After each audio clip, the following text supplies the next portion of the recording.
Hey guys, Aiden Baxter here with you. Today we're going to be talking about one of the most misunderstood topics in aviation, and that's how a wing generates lift.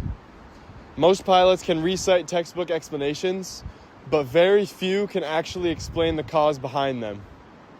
And when other people's lives are at risk, it's very important to understand the fundamentals. If you open a textbook from the 70s, you might learn that lift is generated using the equal transit theory and Bernoulli's principle.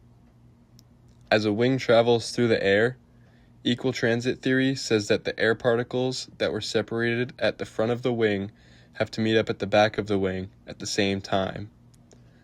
Because of the shape of the wing, the air going over the top has to travel a further distance than the air going under the wing. That means that top air has to be moving faster. Bernoulli's principle states that faster moving fluid has lower pressure. That means there's low pressure on top and high pressure on the bottom. That pressure difference creates an upward force, and that's what causes lift. Unless you've been living under a rock, you all know this theory is incorrect. This explanation completely fell apart when we found out that the air particles don't actually meet up at the same time at the back of the wing.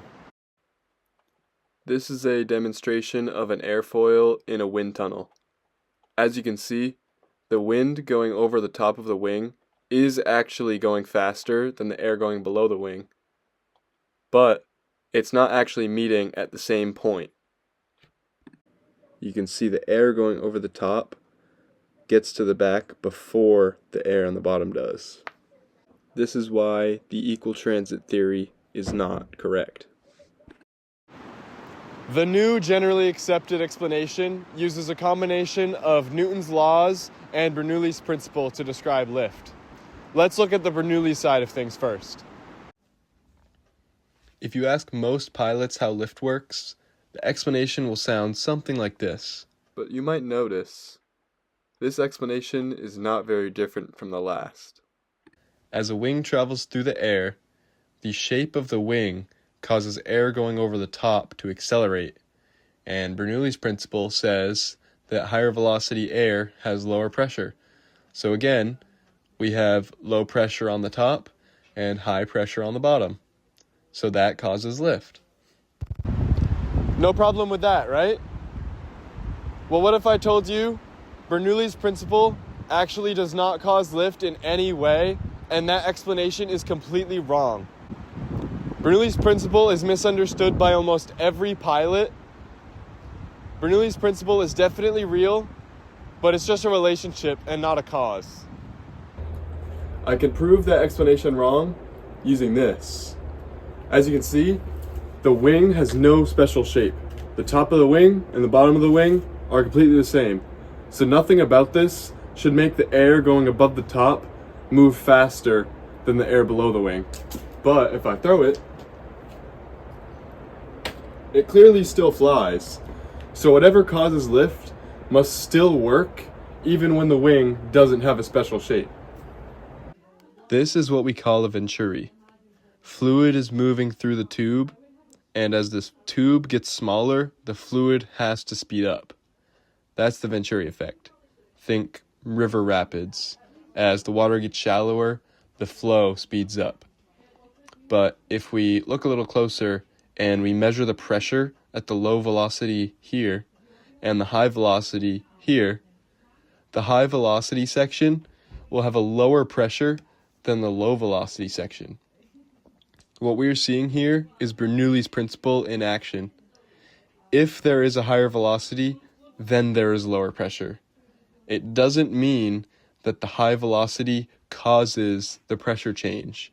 That's where everybody gets it wrong. Bernoulli's principle is just a relationship between the fluid velocity and pressure. Let me show you an example. Here we have a map with high pressure here and low pressure here. Where would the air want to be blowing? Right, from high pressure to low pressure. The air follows the pressure differential.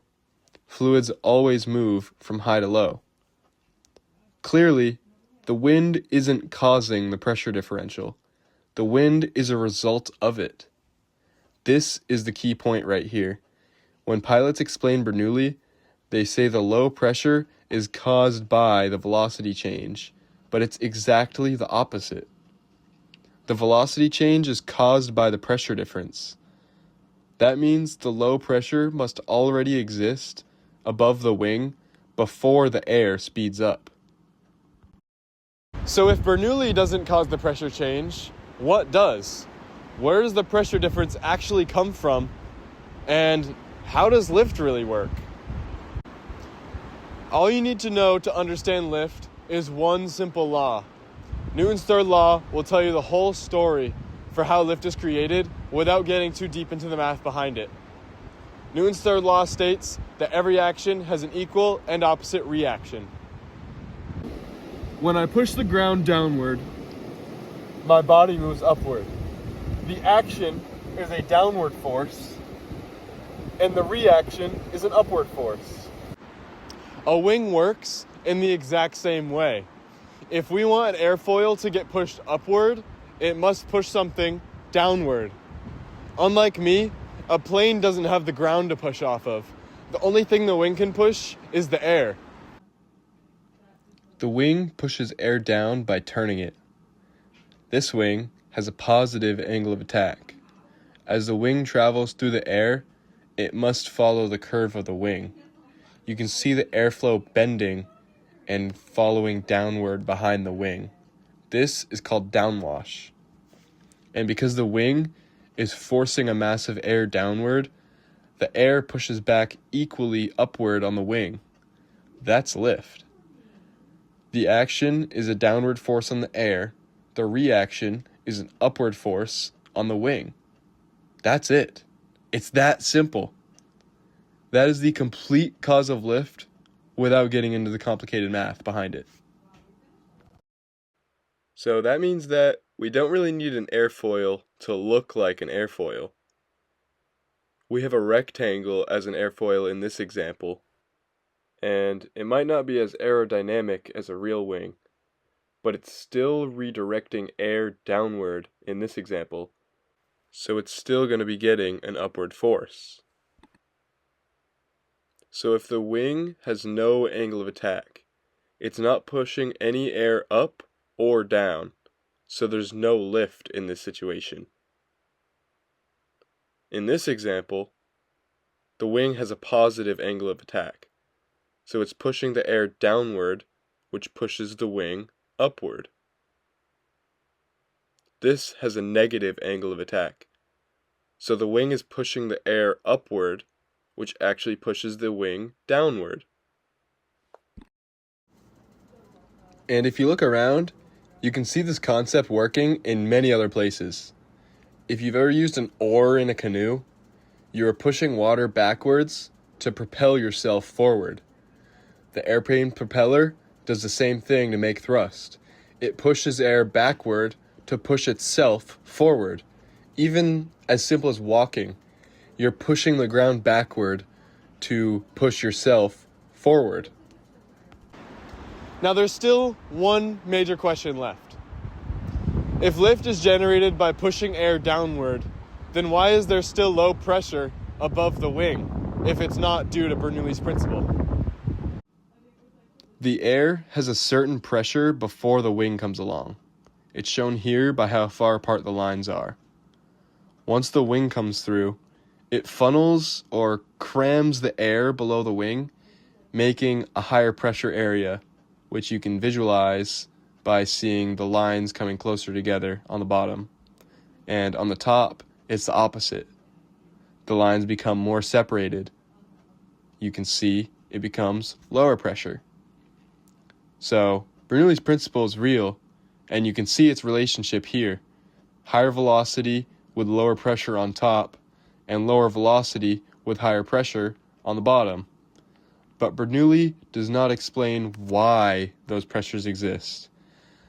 The wing's deflection of air and change in momentum is what creates the pressure difference.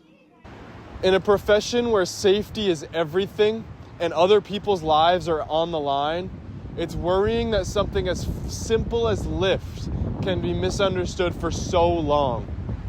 So ask yourself, What else don't I really understand?